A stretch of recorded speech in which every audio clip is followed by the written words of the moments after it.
And we're live. Go ahead, T-Rex. You started off. I did 100, I think. Yeah. Well, I'd like to welcome everybody to Fans of Power 101. We are here to educate and teach and in some cases even learn as well here. All about Masters of the Universe. If you haven't figured it out, I hope for 100 episodes in, then better late than ever, I guess. Certainly not going to fault anybody for showing up this far into the run here, but we're thankful that you're taking time to listen to us or watch us, via YouTube or eventually on Podbean. But we want to thank everybody for keeping this podcast alive and enjoying what we have to say and keeping the power of He-Man and She-Ra alive and well in these dark times. These dark times when all you can dark times when there's nothing going on and it's nothing but passion of fans all across the world keeping this property alive through buying and trading, action figures and comic books and posters and buying the cartoons and posting about it and doing artwork and things like that. So it's something to be thankful for that that people are still in their own way keeping this property alive, in all forms of the internet. So yeah, that was a completely out of left field opening for me. I had no intentions of even saying what I just said there, but yeah, no, it happens. So anybody who's new to the show, they don't even know who they're talking to. It's like they haven't heard any names. They don't know who's who. It's just if they're randomly searching for a podcast and found this, they have two guys. They're like one lunatic's wearing a mask, the other guy looks like the Incredible Hulk. They have no clue who our names are, but that's cool. That's how it goes. Yeah, well, I like to think that of all podcasts that have come and gone or are still going, that our dynamic and personalities are a lot more different than what people have experienced before on podcasts concerning other 80s toy properties or pop culture stuff in general. I mean, we don't have big lavish studio special effects and sound effects and all that stuff, but hopefully what we bring to the table is it keeps people entertained and when they get done listening to us, it makes them decide, you know what, I'm going to go on YouTube. I'm going to look for old He-Man commercials for the toys, or I'm going to go put in the DVD set from Volume 2, Season 1, because I haven't watched that in a while. That hopefully, our purpose of doing this is picking at your brain. It's piquing your interest and wanting you to dig deep, get on your laptop or mobile device or whatever and start searching for He-Man and She-Ra stuff. Sure. That's what's yeah. No, that's we're here to feed the hunger and need that we're so lacking in new media and stuff like that too. Plus, let's get two shout outs real quick. In the chat room, we have JSP. Appreciate you being here. Like always, he's dedicated. He's a dedicated listener. He's here usually every week. He's here with us every single week and always leaving us feedback of some kind. Yep. And we appreciate it. And we got Luis Coronado. He said, "What's up, guys?" Well, hey, what's up, Luis? We hope you enjoy the show today. If you have any questions or anything you want to do or say or ask as we're doing the show, feel free to jump in. Because, for those who know us, who don't know us, obviously, that's Tyler T-Rex Baker, and I'm Joe Amato. And this month, it's Horror Month. We're going to dedicate all to horror. So we're going to try to find some of the frightening things, whether it's characters or play sets and items and whatever ideas. I mean, yeah, we're here to keep this whole month like Joe says, has a fright theme to it. I mean, last year for the one episode of Halloween, we talked about the characters that creeped us out as kids, from visual designs to characters themselves, and we're going to not really discuss, what scared us. I think because we've already done it before, but kind of, elaborate on the characters that, speak towards that kind of aspect of Master of the Universe. And we'll conclude this month with our commentaries for House of Shakoti Part 1 and 2 over the last 2 weeks of October. But, I will say, just go ahead and say this, we're live here. Whatever we do after our initial conversation is all improv. I have no idea what Joe has planned. I told him, what else do you want to do? And he's like, I'll get back to you. Yeah, we'll just go with it like always. Because we have here. So anything that outside our first frightful conversation here is all spur of the moment. So Well, hey, and even that, even our main topic, it's all, improv, but at least, yeah, we have a basic idea. But I was going to say one quick thing. We've seen a couple things that came out for fans that, last year around Christmas time, there was the He-Man ornament from Hallmark. This year, Skeletor finally came out, so it's cool. Everybody can get that for, popping it on a tree, put it next to He-Man. And, it makes me think it sucks that we can't get some Halloween type items. I mean, I'd love to see maybe a crazy Skeletor themed pumpkin or some kind of skull base that does something. I mean, I'd love to see Masters of the Universe Halloween themed things. I know that stuff's never going to happen because all we ever got was what? Just the costumes, back growing up, and they have made newer really costumes. crummy adult costumes, like the really bad foam padded He-Man outfit with the inflatable sword, which I have laying over in the floor over here. Oh, But you got it? Wait, you got that? I'll grab it Oh right gosh, now. he's gonna. I didn't know. I was like, I never seen this around. Oh well, the sword's cool though. I gotta give it to the sword. Well, it's I got it essentially for the sword, and I thought maybe I could slice up the outfit and make something out of it, but it's pretty much unusable. So the sword kind of hangs around just because it's inflatable That filmation is, power. I didn't realize how gigantic that thing was. I had no clue. I mean, the ones I was seeing at the stores. I mean, well, people were getting at Halloween stores were like you said, the foam type one. Not the. Is that an inflatable or is that inflatable? It's an inflatable one, yeah. Yeah, the ones I was seeing at stores were like a He-Man's sort of power and she was sort of protection. I thought they were foamed ones, but that came with the outfit you got also. Is that what you were saying? Yeah, yeah, it was an awful outfit. It just continues to make He-Man look like a joke with the little pissant costume they put Well, you know together. what you got to do, Tyler, for Halloween. You better do it. At one point, you better have the He-Man outfit on for the Halloween No, episode, or at least if you. I finally threw that thing away because once I realized this thing is absolutely a joke.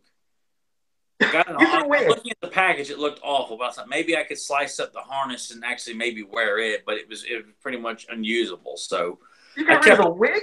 and I finally threw it away just because it was clutter and it's not vintage and it's just junk and it looks awful. It doesn't do a service to the property. So I kept this, you know, even Well, though it's I so. would prefer to have a much more, uh, substantial model of the Power Sword as Find the opposed. foam one. Like I said, I think those are at a lot of Halloween stores right now. You can find the foam version of it, and it looks pretty cool. I mean, from what I've seen, a lot of fans having it, it looks pretty accurate. And they were using that with that crazy outfit you were talking about that you threw away, which I know it's not vintage, but I can't believe you threw away a Masters of the Universe item. That's kind of nuts. Let me just I have made my peace. You know what? In this day and age, there's not a whole lot of original stuff that's being made with the He-Man logo or just the He-Man in general that I feel like is wow. I mean, that's mesmerizing. I must own that. I mean, a lot of it is a lot of overpriced stuff that costs an ungodly amount of money for what it is. I'm like, no, I'm not paying hundreds of dollars for that. And a lot of it's just cheap junk, trinkets and stuff like that. And unless it is originally from the '80s or even the New Adventures of He-Man, I it's got to be, not that I'm in a habit of throwing away because like the boxes for the classic figures, I kept those for a while, and I was like, who am I kidding? I hate these boxes, and I got rid of all of them, the boxes and everything. I threw them all away, and that was the first time I actually decided to throw away something He-Man related. Like I have no regrets because I have no connection to those. I Well, don't we like. already know you ripped and burned the Thundercat He-Man crossover comic, so we know what Well, you did with I, that. I've never, I had never done anything that aggressive before, but again, I say that you know what, it's not doing a service. It's not helping this property in a positive sense. It was doing a disservice because of bad writing and everything else, and it's just Question: how much was that a He-Man costume? That was pretty pricey to throw away, wasn't it? Isn't that like a $40 outfit? no, it was like $20 or something like that. It was I got it like really close to Halloween. It like the store just kind of pops up in September and goes through October in Christiansburg. And Mm-hmm. this was like, maybe 5, 6 years ago. And I got it with the intent of maybe slicing up the harness off the goofy padded suit. And maybe I could kind of wear the harness. And It wasn't it salvageable. You couldn't cut off that harness at all. no, because it just, it was, I mean, it was attached to the phone. so it just would have torn. And I'm not a seamstress by any means, so it just felt like this is not going to work. And hell, I couldn't even put the damn thing on. It was just for such a bulky thing. It was too small for me, and plus it Oh, just real looked quick. ridiculous. You know, huh? I was going to say real quick, Luis Coronado, he said he's had the same problem. He says he doesn't know what to do with the boxes for the new classic figures. So, yeah. You know, what's I weird. had them It's just, stockpiled in my bedroom for a while, and I remember when I decided to clear them out, I got deathly sick that night, and that was on Christmas Eve, and I got really sick the next day of some sort of sinus infection. I remember getting a big puff of dust went up my nose because these boxes were just piling up in the corner, and I just I got to get rid of this stuff, and you know it was just a bad memory and a bad Christmas that year because I got so sick. And I blame that on classic bios because that's the reason I was keeping it for like the card art. I was like, I hate these stories, but I feel like I can't throw away anything He-Man related. I'm like, you know what? It's not vintage. It's not the vintage card backs. It's not anything that I treasure and admire and embrace. It's, I'm comfortable with that. I really am because I feel like I've got so much stuff already in this just in this one room, let alone what I've got in storage, and it's really got to be something special for me to want to go buy it, let alone hold on to everything that came with it. Like I just, you know, I still keep the card backs just because it's something I did from all the vintage ones when I was a kid. So it's like I don't know, it's like a memory. So I'm well, still keeping the card had backs. the card back art been more prominent on those classic figures instead of the very white bread card backs with a little teeny dime sized picture of the character on the back with the ingenious bios that were written on there, I might find it a little bit more salvageable. But it was just there was no heart put into the cards that came with the classic figures, front or back. And unfortunately, with the Ultimates, which I didn't get due to lack of funds at the time, I mean, that'd have been the only thing so I could keep Axel's artwork. Yeah, those You did it know, right. I mean, that's that what we should have had. the only thing currently going right now that I gotten those, which I had every intention to, but it came at a time where I'm like, it's either pay the bills or get these and then be crying and hoping to God I don't get behind on bills and utilities and stuff like that. I chose to go with get the bills paid. I would have pretty much just kept those in package anyway. That would just would have left them as a nice display piece, but specifically to get Axel's artwork that he did for little mini comic things in the card art. And I like to think he's probably doing that with the latest batches of classic figures. I'm sure, and that'll make them a lot more dazzling too. Real Yeah, quick to reflect back with the He-Man costume you were talking about. I noticed that we see a lot of collectors love getting those vintage Ben Cooper style yeah, ones. Like, of course, as a grown man, you can't wear them. They're still cool as hell, though. Not just because it brings back so many memories with the cool masks and stuff and the look, but the collectors really just are embracing to try to grab them, which makes me think, I don't know how something like this would kind of float along with fans, but I wondered if they'd ever release adult size versions of those Ben Cooper style things for big adults to wear. I wonder if adults would even get a kick out of that, just to have some memories. Because hell, if they're collecting them, I wonder, it'd be cool to have that feel of putting the old goofy plastic mask and then all that goofy smelling plastic rubbery, you know what I mean? How that feel was.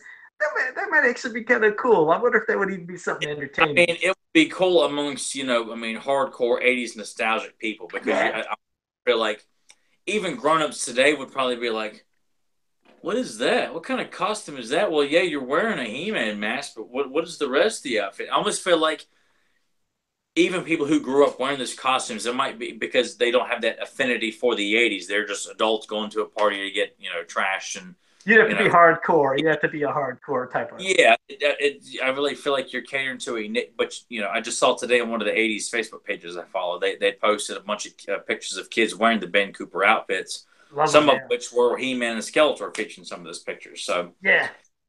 not, but yes, it would be cool to see that. But plus, not to mention how cheap they are. But Right. I imagine people today would slap a big price tag on it because this is representing vintage, so When we it's got to have. retro, they'll do it. They will. They jack those things up, things that would be Yeah, 7.99 they'd or like to 9. take advantage of our tender hearts for a more simpler time. They would, but it'd be cool. I just thought I'd spit that out Yeah, there. it would be cool. I mean, because I mean, I did not, unfortunately, did not get to see the Ben Cooper, at least from where I was at. Had I seen them in my area, I would have went as He-Man or Skeletor or whoever could get my hands on. And having seen that they had done, I think Stone Dar and Rock On, They and the Ben, did one of them. I think they I think did Stone Stone Dar, Dar.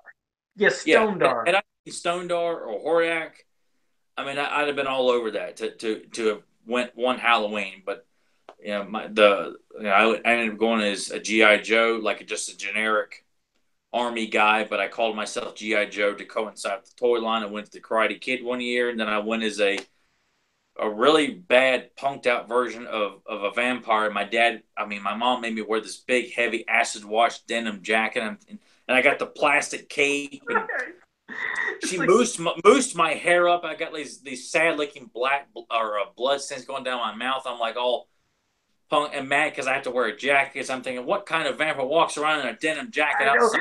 you hated that because anytime it was around Halloween, it was I super hadn't cold. seen the Lost Boys. Had I seen the Lost Boys at a young age, I probably would have yeah, I could roll with that. I could wear my big denim jacket outside and Halloween trick or treat. But I was only aware of Bela Lugosi's type vampire at that time. So No, yeah, what's strange is I do remember that the Ben Cooper style ones. That was the only time I ever felt cold wearing those because they were so thin plastic. And you're right, if you didn't wear a jacket, you were going to be cold, but sometimes you had to. most parents they're making their kids wear jackets to cover up your entire outfit. Right, you can't see nothing. It wasn't until later when you became a little bit older where you got the other outfits to where maybe you could have like if you were Freddy Krueger, you had a sweater, so underneath the sweater you had some other, like clothes to cover that. But yeah, those Ben Cooper ones, they were just so thin and almost like Lewis said in the chat room, he said they were like some kind of bad pajamas with a plastic mask. Yeah, they were Yeah, like wearing yeah, they pajamas. work pretty much. They were, but well, that was a quick little side rant about some of the Halloween costumes and things. But now we'll get to our main discussion. And we figured we'd start off with something we haven't talked about yet. And that's the Fright Zone. And that's the Fright Zone from multiple type of versions. So which version did you want to start off with, Tyler? Probably have to start out with the playset because I think that was even though She-Ra came out in '85, the playset came out in '85. I kind of feel like it's best to start with the playset because I feel like you know I don't see it a great deal. I know Joe has verified this in private conversation that this particular playset doesn't get a whole lot of respect, but it also has a lot of fanfare as well. And It, it, it does. I've never understood the negative reactions and feedback I've heard about the playset because I didn't have it as a kid. I remember just seeing it in pictures on the back of the mini comic and inside the Hordak mini comic as well. That was the only times I had ever seen it, and you would see it referenced in other books and things like that. But I just would look at the back of that mini comic and just wonder, oh man, this place it looks so cool. Like, how does the monster work? And it's got a prison. I mean, I was so just from this little picture on the back of that mini comic, it was so impressive to me. And it would be I was in high school before I actually obtained that Fright Zone from some a kid that I bought a bunch of his He-Man stuff from and got the Fright Zone. Everything was included, and I thought, wow, this it was an still to this day, I think it's a very underrated playset in general. It really is. Yeah, and basically what you see is what you get. But from what I've seen from a lot of fans, it's a couple reasons where I hear people say they don't like it. First, there's the fans that say it looks nothing like the cartoon. That's just one. Well, there goes that. The other is they say, even though it doesn't look like the cartoon, what we got wasn't enough. With Snake Mountain, you had the front and the back, and it opens up, there's stuff inside. With Castle Grayskull, you have the front, back, open up, there's stuff inside. But this, there's nothing to open up. But here's the thing about it that's the appeal. I didn't ever question, hey, it didn't look like the cartoon. Hey, it didn't open up. You had one hell of an imagination when you were a kid. And what was not to like about this? First, you get to control the crazy dragon as this puppet as long as people survived, which mine did. A lot of them may have rotted throughout the years. But you had this cool rubber puppet that you would become this dragon that would come out of the hole and grab any of like the heroic warriors who got trapped in this rock. I love this rock trap. I mean, I loved Yeah. it. So they get trapped, and I used to, enact He-Man get grabbed and sucked into the Fright Zone. And then if they were like going throughout the top, around the trees, and then bam, the tree feature that grabbed you. And then you had a jail cell. It's like, what was there not to like about that? It's so simple, but it's right there in front of you. You can interact with everything. Everything you see is interactable, and plus, it's cool. It is frightening looking. It's the Fright Zone, and yes, again, it looks nothing like a cartoon, but that's the appeal. I love how. I mean, did Snake Mountain look anything like the cartoon? And did we question these things? I love the differences from cartoons to toys, and I just absolutely the Fright Zone was I got enjoyment out of all of them. But I couldn't see why how anybody could hate that. I think a lot of people who maybe did hate it, maybe they never bought it, and maybe they were just again just going by what they're seeing. Seeing it looks nothing like the cartoon and doesn't open up. But if you guys don't have that vintage Fright Zone, I'm telling you, it's well worth it. It makes one hell of a display piece with the rest Oh of your vintage Lord, collection. yes. Yeah, like I said, it just displays well. And plus, I mean, if you have some kids, you got, nephews, nieces, or heck, you just want to have a little fun one day. I mean, it's a fun play set. I used to play with it a lot. I mean, yeah, I played with that a lot. I think the most I played with was Eternia Fright Zone. And, well, then I go to Snake Mountain Castle Grayskull. As crazy as it sounds, once I got all the play sets, even though I loved Castle Grayskull as being the Fortress of Power, obviously, I looked at the features of the other playsets just where with gimmicks. I love that microphone on Snake Mountain. Every kid loved making their voice, sound wicked and echoing. And of course, Eternia, that's self-explanatory, how insane that playset was. But that had, I think, more fun play value than, some of the others, honestly. But it looks so simple, but it was a great playset. Well, I mean, I feel like too that when it comes to the playsets, though, I mean, people act as if like they have got hundreds and hundreds of features. Where I'm like, all the playsets essentially, even as big as Eternia was, they're all pretty simplistic. I mean, it's not like yes, you have the big monorail, and the rear side of Central Tower has an elevator and multiple levels, with a little something on each one, and that's it. Viper Tower has nothing. The Grayskull Tower's got the jail cell.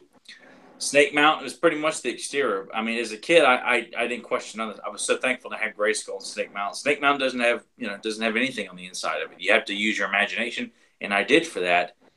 Mine did have the microphone because I got it secondhand from a lady that my mom worked with, and she was giving the stuff away to my mom to give to me, and I didn't have the microphone. But everything else is intact, and I thought it was great. I mean, this is where Skeletor and the Evil Wars hang out. Grayskull pretty much came in intact, and uh, I had a blast with the elevator and the trap door. I mean, everything is simplistic. I think people are kind of, because it's Grayskull. I think, well, wait a second here, people. It's no more simplistic in its design and setups and accessories than the Fright Zone is, than Eternia is, and Snake Mountain. They've all got, two or three special features that, are a little bit interactive, from like an elevator to trap doors and things like that. A giant snake. I don't really feel like one outweighs the other. Like the Fright Zone has got the Beast Monster puppet. It's got a trap to trap people's legs. It's got the jail set in the tree that's supposed to grab prisoners. Yeah. Snake Mountain has got, a little hole for them to crawl through to get down to the bottom of Snake Mountain. It's got the snake, the microphone, and a trap door. They And evolved. They pretty much have. I mean, like when you look at Castle Grayskull, you're looking at the front, you're looking at the back, but there's nothing to interact when you look at the facade of it except the jawbridge opening. You have to go inside to look to enjoy yeah, it. Then here comes Snake Mountain. Snake Mountain got a little funner though. They have the bridge that connected when you open it up. You can have your character like stuck by the chains on the outside. You see the snake moving around. You had the door at the top. You had the thing to crawl in. So it started getting more involvement, but still, it's a cool to look at the front, but it did give you some display. But when you get the Fright Zone, there's nothing in the back to hide behind to look. You have it right there. What you're looking at is all the interaction. So it's interaction right from looking at it, and it's cool as hell as a display. So it's right there, has it all. See, it makes me think like the Fright Zone. Let's say it looked like the cartoon, which the cartoon Fright Zone, it just looks fantastic. Anyways, yes, Yeah. in the cartoon it looks amazing. And yes, when you get inside, you got Hordak with his throne, and you could picture if they had it like from the toy aspect, you would have to be going from in back. You would have the facade in the front, and I'm sure they'd have a trap door for Mantenna and everybody to go down. But again, you're stuck with a beautiful front display. And then if it was a toy, you'd have to go to the back to play. So the Fright Zone, as from the cartoon, I don't know how that would have transitioned well into a toy. I mean, I'm sure it would have made it look. I mean, it would have made it work. Of course, it would have worked. But I do like the Fright Zone we have, like which a lot of people have said, "Hey, what if we got Fright Zone for classics? What would we do?" And I love that a lot of people they're doing the amalgamation, just like with Snake Mountain, how it has the vintage toy along with the cartoon look. They had the cartoon, like front facade, and kind of off to the side has the vintage toy. That would be a cool way of combining them both, best of both, both worlds. But I think for what we got as a toy, it was a fantastic playset. Absolutely Yeah, fantastic. and it just the imagination part comes in as to like, because you see in the mini comics that is where they hang out, like this big rock that houses a large dragon or snake, or or the beast monster as he's called, the tree, the prison cell, that Hordak and the Horde hang out right there. I mean, you see it in the Hordak mini comic, you see it in the Modulot mini comic. They don't go around the back. There is no. It's just right there. That is all they. Which you can almost. I mean, you look at the Earl Norton poster where it's got He-Man, Mossman, and Cyclone taking on the Beast Monster on that mountain peak, and it's got the tree, which you could almost think like maybe imagine the rest of it. You could probably build it with a lot of pillows and things like that as a kid. That this is a small part or the exterior of this big mountainside fortress that the Horde hide in, but you don't. All you can see is this, brief entrance here. You don't know how they get in or out of it, other than being taken prisoner or something like Wasn't that. even I could be wrong, but wasn't the entrance in some Well, in one of the form mini of comics, media the the monster has to creature? swallow you, and you ended up inside the Fright Zone that way. That's what I was gonna say, through the Which creature I, itself. I'm like, that's trying to take away the aspect that this monster is going to try and eat you alive. Is like, no, it's just like the secret. Like, nah, I like the idea that no, this is a beast that Hordak keeps around as a pet. Or even And it's kind of like the guardian of the entrance to that fright yeah, zone. Like, well, as a guardian as well. Like yeah, he's there to prevent people from breaking in and taking the prisoner that maybe they have. And I just like the simplicity of it, and like to think that this is Hordak's base of operations, because it's a base that it's all. I mean, look at it this way. It really lives up to the name Fright Zone. We're talking about if you were captured, someone is coming to rescue you. They attempt to, and then they get trapped in this rock trap on the ground and are devoured alive by this giant beast in front of your eyes as you're stuck in a jail, and you cannot do nothing about it except watch your friend get eaten alive. And someone above is trapped in this, tree that has a life of its own.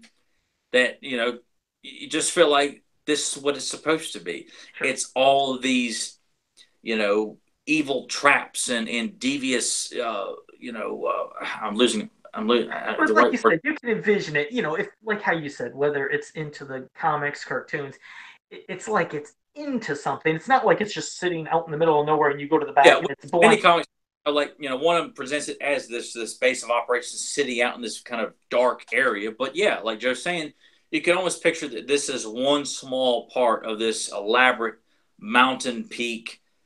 Like you go inside and it's a lot more elaborate with, you know, black pools and demonic statues and a lot of black magic stuff in there. And you feel like you could fall into another deadly trap and be grinded up into small bits, or become Grizzlor's prisoner, or leeches. That is just like another big snake mountain, so to speak, on the inside. But that's where your imagination Yeah, comes in. And it's I, all about the I, I imagination. wish God I had that playset as a kid. I really, really do, because I just felt like I could have had so much fun.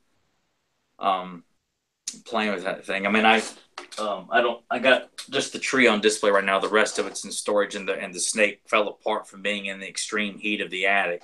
Oh yeah, that snakes. Yeah, it didn't last much. I Yeah, was just saying, and if I we do. want to, I'll go on eBay and get me another one, or get me a one man on box someday or something like that. As of right now, it's just not. I still have it. It's just it's not in the best shape. But I Yeah. Well, I was gonna say we also in the chat room we have Andy Yelsey, our buddy who all was right, on Andy, for welcome episode back, 100. Andy.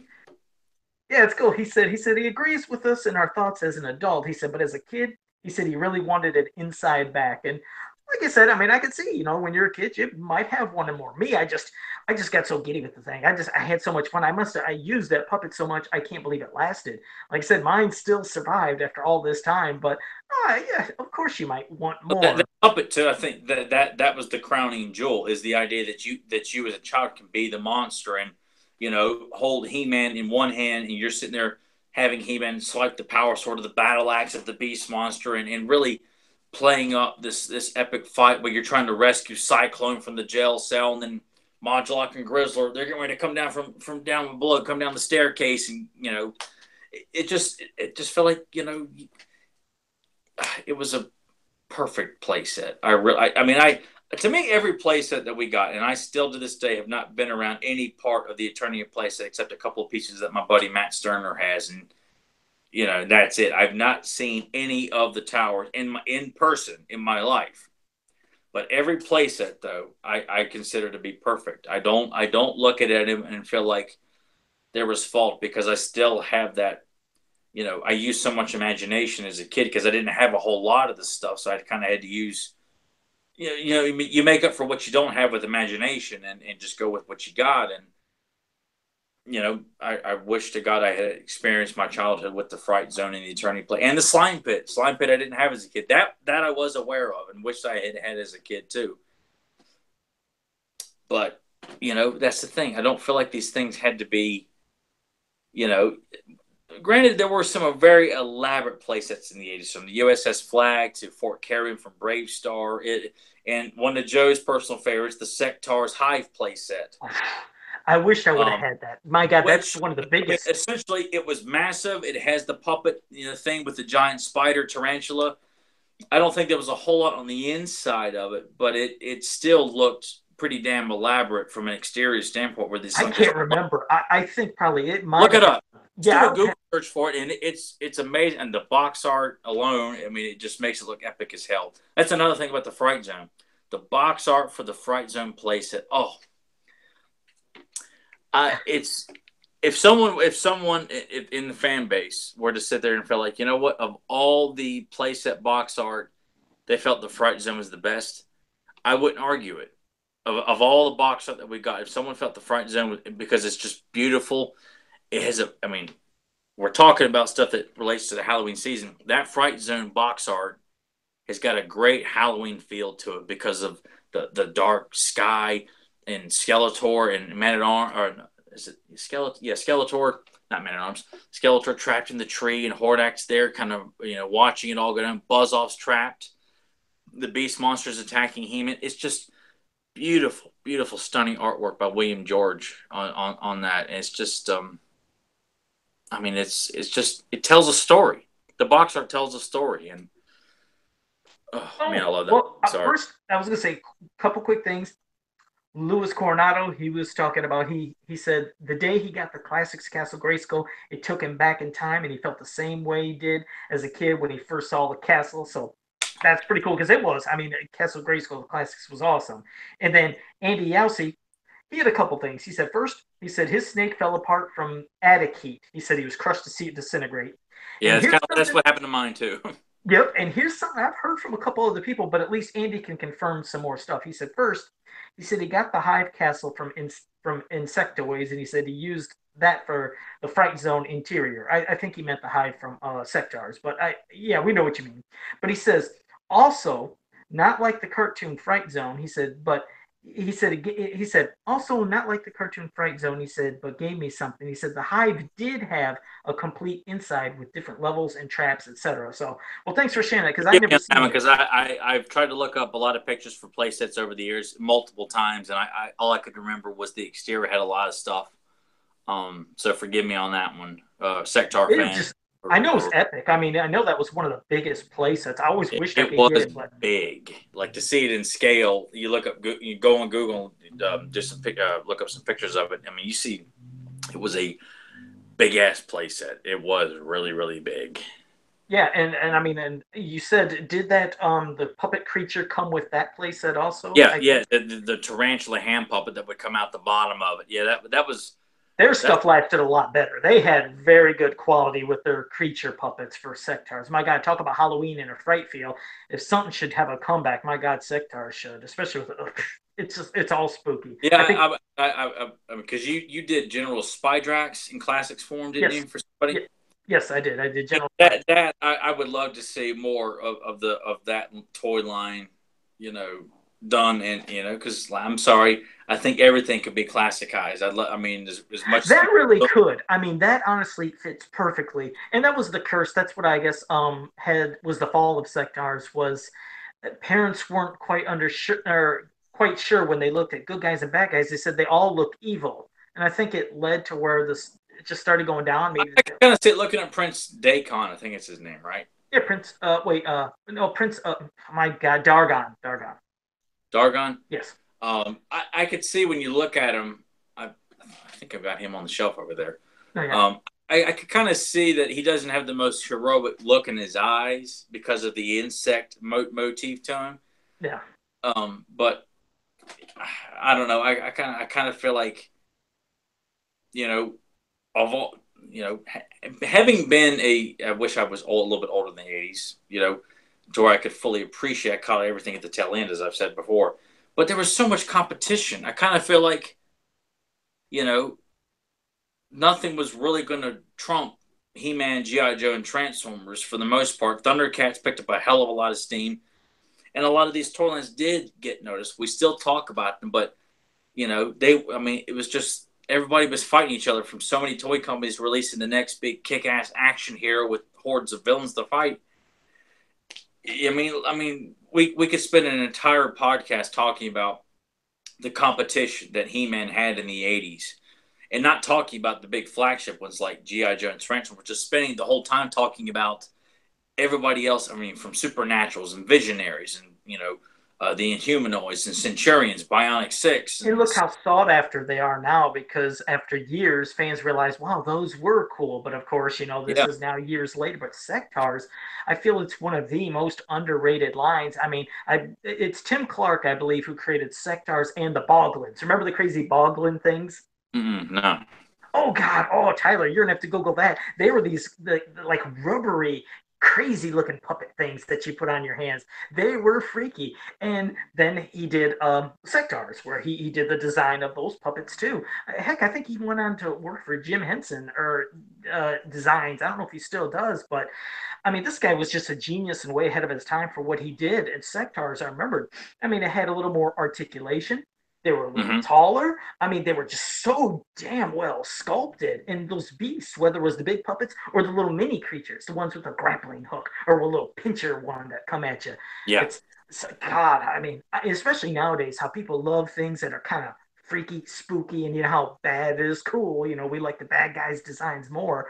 Hell, everything would be good then because even the good guys look bad. So Sectars is like the biggest no-brainer of a comeback, I think.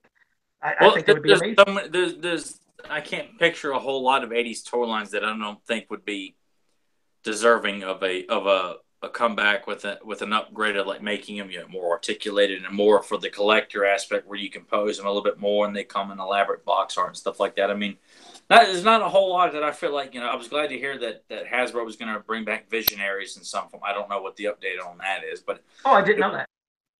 well, yeah, I assume it's probably going to be some sort of collector's line. But I think they announced this past summer that they were going to do bring back Visionaries to. I don't know, probably in some sort of subscription line or something. I guess hell, I don't know. But I just felt like, well, that's just one of many. When it's there's so many that I would love to see brought back. And I mean, people customize stuff. On Joe gets it all the time. I mean, when he's customizing, you know. Sectars in the classic form. I mean, it's this that's just he's done Silverhawks. He's done Yes Man. I mean, there people are still they may not know the property inside and out, but there's certain characters. You remember the theme songs. You remember certain heroes and villains.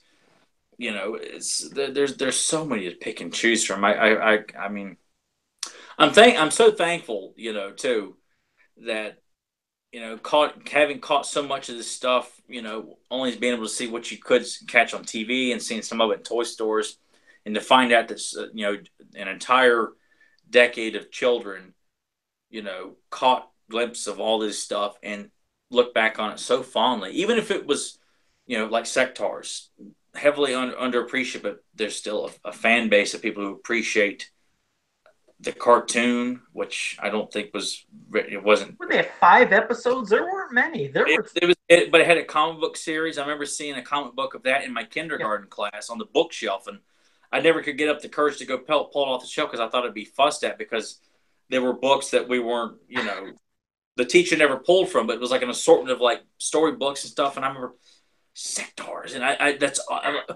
I just never built up the courage to go pull it off the shelf. Not that she would have snapped at me. I just was scared of something I wasn't allowed to, or wasn't told I could look at. But I mean, hell, I always thought Supernaturals looked cool because of the hologram aspect. You know, these little ghouls with the half body, and you take the shell off, and it's this crazy demon underneath. I mean, just cool stuff. But oh yeah, well that was to cool. go back to the simplicity of the Fright Zone, I mean, there was other play sets too, like the Fortress of Fangs from the Dungeons and Dragons toy line. Like, it looks really cool, but there's not a whole lot to it. But doesn't matter. It looks awesome. It's just you know, it shouldn't have to do everything. Your imagination has to take part of it in here somewhere.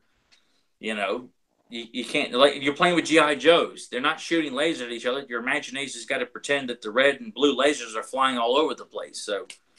And I always love how things come up like that, how they're so different. You know, how the toy can look so vastly different from the cartoon, but works. And you can enjoy them both. Because then, like you said, you go to the cartoon's design was fantastic, and the inside of it was. But then I like the factory aspect, because it just, like, whenever you see a shot of the Fright Zone in the She-Ra cartoon, you hear all these gears clanking and clanking. Yeah. I mean, it just sounded like this big factory works are going. Like, you got horde troopers and different workers putting destructive tanks and bat mechs together, and building horde troopers on the assembly line, and that's why I love the difference. You're right. That's why I love such a difference. Is when you go to the cartoon, it's more factory, you know, like you said, a factory feel while still being frightening. But then you have the toy is spookier than hell. And then it transitioned into the comics and mini comics. And they took that same design from the toy, and it felt scarier. I always said when you looked at the cartoon, you know, it looked fantastic, but remember, we couldn't have the same kind of fear or scariness as they did in the mini comics. Remember, the mini comics, they'd have Hordak looking a little more frightening. Things that happened in some of the comic books seemed more, you know, I guess, adult-like, to where it was different from the cartoon. So the comics actually, I guess it worked perfect, taking the toys design, because the comics just felt spookier. But then, you know, the cartoon just, it worked for what it was. I mean, you can't hate the cartoon's design. You can't hate the cartoon in general. I think you can just love them both equally on different aspects. As at my older age, I'd almost kind of like to have thought of, like, the Fright Zone from the cartoon was Hordak's based on Etheria, and the Fright Zone playset would have been Hordak's based on Eternia. And didn't they say that? Didn't they say that the Fright Zone was on Eternia for? I mean, I'm sorry, on Eternia for the mini comics version. I thought, or one of the stories. Let me double check, because I'm glad I kept this nearby, because I almost thought this was going to come up. Yeah, I could almost swear that I remember reading somewhere that version, because I always said, wait a second, aren't they on Etheria? And they were like, no, this Fright Zone that we see from the toy, when you see it, it is on Eternia. I thought. I could be absolutely wrong, though, because I didn't remember every story. No, the playset is on Etheria, just like I thought. Now, is that in every canon, though? Well, see, I've often thought, depending on what Fright Zone they were going to use, that the playset itself was on Etheria. I mean, I think even in the record, look, I'm looking at the Modulok one here. Mm-hmm. I was trying to see if there's reference to Etheria as well, because they're hanging out, they're playing chess. What about in the Golden Books? Was it like that in all the Golden Books? The Golden Book of the Fright Zone was on Etheria. However, you really didn't see much of it. Like, I look at Tila's Secret, and No, I mean the secret gateway to Etheria was through that plant. Because remember, Evelyn had to go to that main plant that would take her directly to Etheria, and Uh-huh. then in the Horde Golden Book, I want to say I think I thought too that was also on Etheria. I thought most of the, I'm gonna glance at a couple of these other. I'm going bonkers, man. I'm telling you, I just maybe it was just one book. I don't know, but I thought Well, in some. I'm sure that they. I mean, and maybe at some point, because God knows there are so many interpretations of Oh, the sure, mythology that sure. they're all over the place. So it's okay to pick and choose. But I love the vintage places so much. I always felt like it should be incorporated into the canon anyway. So in my own personal canon, I like to think that to kind of keep stay inconspicuous, that if Hordak comes to Eternia and doesn't want to, draw too much attention until he's ready to attack, he establishes this simple little fortress with this large beast that he feeds or keeps intruders out, and it just I something guess that's how I simple that. thought it was. I mean, I didn't know, but I actually thought it was that way. I thought one was on Eternia, one is Etheria. But, well, like you said, I mean, I guess there's different interpretations and depending on what comic, mini comic, something. Because I'm gonna have to find it now. I just want to make sure I'm not nuts. I thought I Well, remembered one it, story. it, it may be, but I mean that's just kind of something that I guess I had never seen that in any of the canons, and just felt like, what, in my eyes, I like them both. I think that the Filmation Fright Zone is it's a kick ass. I mean, it looks beautiful and stunning, and the smoke that's coming up from it, and you kind of feel like that's where all the Horde science goes on, where Hordak has created his mini minions. That's probably where Catra was created, and Modulok and Leech, and the assortment of characters like Mosquitor, would have been created in that Fright Zone. Yeah, Hordak can have a summer home. He has one here. He has Or, one or there. just like a base of interrogations, like, There you you're go. on Eternia, you don't want to try, because I'd like to think too, because he says right here the portal's open at last, making it sound like this doesn't happen too often, which I take note of this in the He-Man mini comic that I did with Karsten. Okay. Doesn't spoil anything, but that's something that I play up, that this idea that it's not easy to get from Etheria to Eternia, and holy crap, I forgot where I was going with this. Where the hell was I? You had your Yeah, Leslie where Nielsen was moment, and I? Nick, you Cue, got cue the lost Frank Drebin face. I had a point to all this, what I was going with here, and I lost it again, man. It's it just happens. I do know that in that one story that came with the Grizzlor Hordak two pack, the vintage two pack. Remember the all the storybook slash storybook. direct? Yeah, I know that they got to Etheria by eating a silver apple or something. I think that they ate some kind of apple, and that apple Let me transported them look here. to it. What is that in a book? It's in this book here. Oh, no kidding. Yeah, I didn't know that. Oh yes, yeah. Find that. I swear it was like a some kind of silver apple or something. They went to a it's like they're tree and taking reference from the episode Return of Grandmere with the silver apple. yeah, I think it's a Um, silver apple or something. I know they go to a tree and I thought they got an apple and that apple tree transported them. Silver leaves. Pick a leaf and Oh, carry it. leaves. Each time you stroke it, you will be transported through the gate. So That's a the, little the perverted. silver leaves, if you keep rubbing it, I guess you know Stroke that's it what. and you yeah, I guess you stroke it and you'll appear somewhere else. It happens. Well, I guess. Okay. yeah, here's. I mean, there's He-Man holding the leaf. The portal opens up, and he comes walking towards the Fright Zone, and then you got, just like that you would imagine, and this is Bruce Timm doing a good job of this, where you've got Hordax just standing there waiting for He-Man to show up. Montana's hiding by the tree, waiting to attack, just like what we were saying. You coming to rescue. You got him. The rest of the evil horse hanging up top, and you come to do a rescue mission. You get attacked, Yeah. and the tree tries to stop He-Man. Orko's stuck watching him get trapped by the rock, which is actually a creature in this, a rock creature that grabs people, as opposed to just this trap that just snaps shut on Oh, that's intruders. cool. And then here comes the beast monster or the dragon, um, however you call it. I mean, it seemed like the name Did you say was that's in the mini comic collection book or which book was that? in the Dark Horse mini comic collection book. The Bruce Timm storybook, or Bruce Timm illustrated storybook, is in here right after the Horde mini comics, and A that heads definite into. must to buy that, because if there was some people that thought, hey, I have every mini comic, why do I need it? Well, now they know they can get that because not many people ever bought that 2-pack to be Yeah, able to read that. And of course, we know that the audio that came with that actually had the Filmation voices. That's pretty yeah. freaking John Irwin, awesome. Alan, I think George DeCenzo and Alan Oppenheimer were all featured on it. Yeah, so you can at least go to YouTube, and I think if you go to YouTube, you can catch that and you can type it in. And what was the name of the story? It was the oh boy, Horde. The Power of the Horde, featuring He-Man and Skeletor. Okay, so yeah, if they type in the Power of the Horde and they go to YouTube, they Yep, can and see it for and those who listen. are not familiar with, I'm gonna hold this up. The cover looks as so. Yeah, and that's a frightening Hordak. Like I said, I always love how Hordak looked in Yeah, comic Bruce form. Timm could draw an awesome Hordak. I mean, he did a kick-ass job, and Larry Houston drew a kick-ass Hordak too. So Yeah, it's never. I mean, and the artwork's beautiful, and every page is stunning. It looks awesome. I mean, Hordak just looks like a there's this panel of him waiting for He-Man, and Montana's lying on the ground waiting on top of the Fright Zone. It has this kind of red tint to Hordak, as if like this red light is shining on him. His teeth are even lit up with this kind of red tint, and his fist is balled up with this red tint. I mean, it just looks like a diabolical badass, which is why He-Man characters should not be used in Geico commercials. They don't look like that, and making stupid jokes about the car insurance. What the hell is this country's obsession with car insurance? It's like, for God's sake, you can't turn on the damn TV with Allstate, and you got Geico, and you got the Elephant, and you got the General. I mean, it was like back in the late '90s, there was this obsession with 1-800 collect commercials. Now it's like, oh man, God, no, people aren't about buying food and the latest, phones and apps. It's all about car insurance. And Two seeing quick things. He-Man as a punchline in a car commercial like that.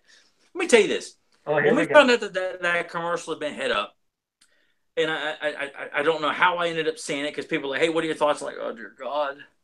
It's like, I hate Geico commercials with a passion. They're probably today going, other than Taylor Swift and Katy Perry music.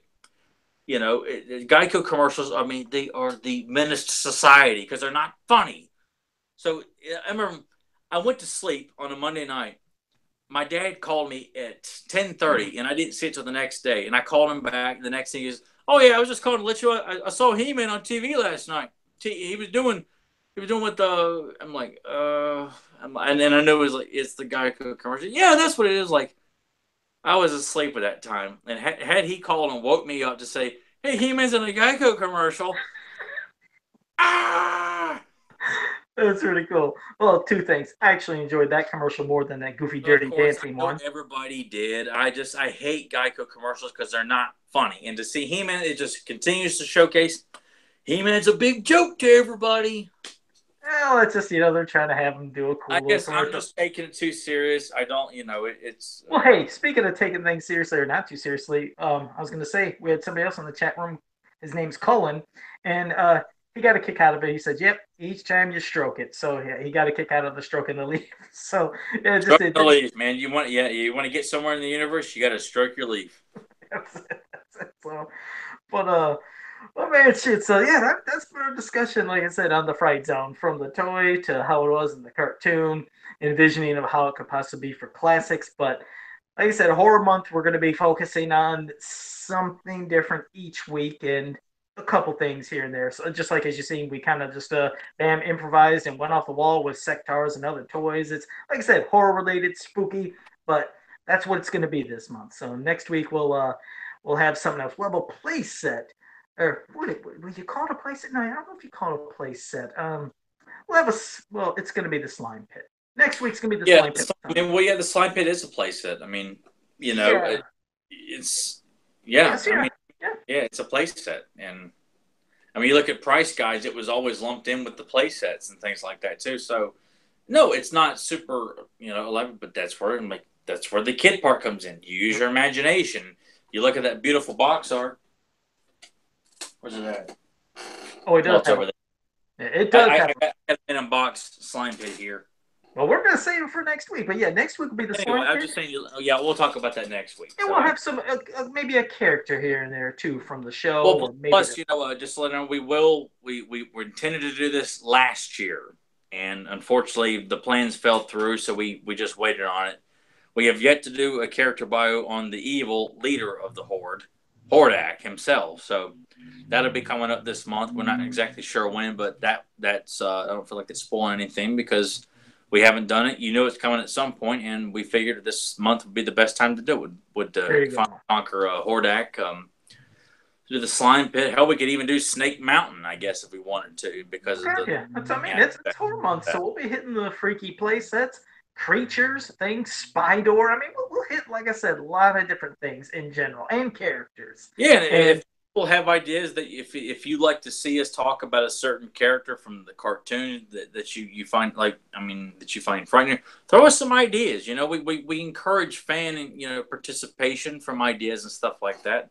We may not go with every one of them or certain. I mean, but we encourage it. You know, we like to encourage that. You know, yeah, throw us ideas. You know, we like to do what the fans want us to do too. But yeah, we always you gotta appreciate every bit of the participation. Like everybody in the chat room, from JSP to Andy to Lewis to Cullen. I mean, hope you all join us next week too, because we'll be hitting more with the horror stuff. Hey, And we ask have them, ask them right now. The guys that are in there, ask them. Tell us to ask us a question. Let's have these guys participate with us live real quick before we wrap it up. yeah, if you want, Andy, Cullen, anybody that's there right now, if you do have a question that you want to ask Yeah, us or give anything, us one question apiece there, and we'll answer it here because we want to encourage these people who are with us right now that they took the time to spend it with us. We're going to make it worth their while here. exactly. Especially after I called out Cullen, because Cullen did say, he said, calling me out. He said, damn it. He said it was too easy. And he said he said he loved the box art too. So, yeah. So, Yes. yeah, if they want to join in, you can. If you didn't feel comfortable asking a question, I understand that. But even if you don't this week, I mean, next week, like I said, when you come to chat room, come ready because you at least know one of the topics. We're going to talk about the slime pit. So, have some questions that you might be ready for next week and anything else. So, like I said, sometimes hitting them on the spur of the moment, maybe they're not ready, but next week, if you want, Are you telling me ask. they're already letting us down? Did they get up and leave the chat room already? No, they're still there, but maybe they just, it is sometimes just on the spur of the moment. Maybe you don't have a question, and I completely understand that. So, Uh, but hey, we tried. But well, Tyler, before we wrap it up, wait a second. He's like, oh okay. Well, Colin said his son's. He said my son is here right now. Oh wait a second, Andy. Andy said, are there any known prototype or early concept images of the Fright Zone? I thought there was there drawings of a different Fright Zone, maybe or I, I want to say in the I want to say I thought maybe in the Power and Honor Foundation book. I thought maybe there were some early concepts of what they were going for. I know the original version of Snake Mountain, the mountainside place that was eventually turned into Snake Mountain, is in that book. Which I wish we had gotten that one too. The big jungle place that was the same shape as Snake Mountain with a yeah, giant that would have been nice. snake boulder and a waterfall. I Oh remember boy, that. What was that dungeon? Wasn't there a dungeon? Was that going to be an extended piece to something? there was going to be a dungeon place that it's just concept art, but it looked really cool too. And they were using the the drawings of He-Man and Skeletor from the Trapjaw, Menace of Trapjaw mini comic. The way they're kind of like ducking away, Mm-hmm. they're using that dungeon artwork. I mean, there was some really cool. It was so cool to know that Mattel had ideas for a lot of smaller places, like the ones that would hang on a doorknob, that were like mountain peaks that you had to climb a ladder or a rope to get up to. Wasn't there Like a seriously, like treehouse? Or like you said, there was that horror thing, treehouse or something, yeah, or yeah. There's and was that just only shown in the Power and Honor yeah. catalog? Yeah. That's the So only time I've seen. I mean, years ago when like Tomort's action figure magazine, they did like a couple of they showed. issues releasing a lot of the concept artwork from Mark Taylor, and some of the other people who worked on the line. But I mean, I don't recall right off the top of my head. I just feel like I feel like I have seen some concept art of the Fright Zone playset, but maybe it's just all in my head here. But that feels like I have seen it, but I can't place right off the top of my head what it looked like. I'd have to pull that book out and look at it again. Yeah, I mean, heck, when you're talking about Andy and he's sitting there asking these questions, I mean, you never know. In a month or something, he might find out that his I dad was just worked saying, on a project later. like, maybe that's why he's asking us, hey, has anybody seen it? Well, that's because you haven't seen it because my dad owned it or did it, and I own the only copy of it. Yeah. And then he leans back laughing maniacally, just like, you'll have to wait till November here, guys. Right. So, but okay, man. Well, before we wrap it up, like I said, did you have any closing things? Anything you want to recommend to people before we wrap I it was up? going to give a promotion or a promo for Kevin Sharp's Kickstarter. Um, Oh, what's he got going? he's had a project going. It's called The Wreckage, and Kevin, forgive me. I don't have the work with me here. I don't. It's in the other room. Uh, anyway, he's got a Kickstarter project of these two comic books he's working with. The artwork looks beautiful. He gave me a promo piece of the I think one of the covers. I think from the I think I forgot which one it is too. Kevin, I am so sorry, dude. Oh, that's But fantastic. You butchered the poor guy. No, we're just messing. I mean, people can they can I'm look him totally up. laughing at me right here because he did not ask me to do that. But Kevin has done some beautiful He-Man artwork. He's worked on some of the comics that came with the 2002 toy line. If you go Oh, to his his face, work's amazing. Yeah, I mean, he has amazing oh work. yeah, I mean, he's done some stunning work. If you go to his Facebook page or his is it Deviant Art or Deviant Art? Deviant. Deviant. He's got Yes. a page on that website as well. Of he's done lots of He-Man. He's done She-Ra, uh, Jeremiah. He did a beautiful Snake Man illustration for Jeremiah. Would he have That's on. any links on his regular Facebook If you page? go to Do you his, know? just look up Kevin Sharp Sharpe. Mhm. He's got links for his Deviant Art page, and if you go to his photo album, you'll see. And he's a big Manny Faces fan. So he enjoyed the segment from Andy last week. So on behalf of Kevin, Andy, he thanks you for that. Yeah, Um, 300 people thank he's a him at big Manny least. Faces fan, so he's got a wide assortment of He-Man illustrations and other Marvel and DC characters on his Facebook page. He does commissions. So if you like some of the stuff that he's done, you want to see him draw something, He-Man or She-Ra related, he's got some beautiful artwork. I mean, he's done, a stunning Hordak, kick-ass King Hiss, awesome Faker, beautiful. I've actually got some of his art right here. Go ahead. While you're getting the art, I'll at least mention that yes, over 300 people loved that Manny Faces that Andy, showed us last week out of nowhere. So yeah, that piece just went virally insane, especially when That I put it on my wall. that was quite popular. But just to give people an idea, this is his Lion-O. There you go. Now I can see it. Oh Jesus, yeah, Yeah. that's insane. That's amazing. I got Wow. his Trap Jaw. Let's see what that looks like. Oh, that's wicked. I like that. I like that blade too. Yeah. That's pretty cool. And then lastly here, I have got his He-Man. Oh, that's nice. Yeah, he does amazing work. And Definitely got to check him out. some samples. He's done some other work for me as well. I have in my other room, and I just want to promote his work because he does some beautiful work, and he's a big He-Man fan. So I encourage fans to go check out his Kickstarter project he's going on. I'm so sorry, Kevin, that I got that wrong because At I least they just can find it from his page. well, it's on his page too. His Kickstarter Yes. is on his page as well. So if you're interested in checking that out, images from it and everything are there. But go check out Kevin Sharp's artwork on Facebook. Awesome. And he's a super humble guy. I mean, he's very just a real easy guy to talk to, and he loves his stuff as much as we do. Hey, he is a good guy. He really is. So, all right, man. Well, I was gonna say for me to wrap it up, I was gonna tell you where to go. You go to fansofpower.com, go to popculturenetwork.com, go to he-manworld.com, and on Facebook, go to Masters of the Universe He-Man and She-Ra Ultimate Fan Group. All great places, all great people. So until next time, have a powerful day. Hey Ted, where's the corkscrew?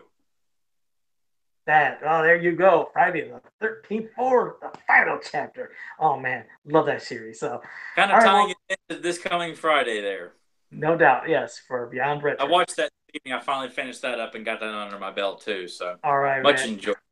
Good. So, well, again, appreciate everybody that joined us. We hope to see you next week. And, well, all right. And Till next time. a quick update from Carson: the books are being printed as we speak. So people who purchased the Leech mini comic, they are in the process of being printed as I'm talking to you right now. So Awesome. so All right. closer and closer. So we thank you, Okay. Carson. All right. Well, thanks again, guys, and we'll see you next week. All right, later.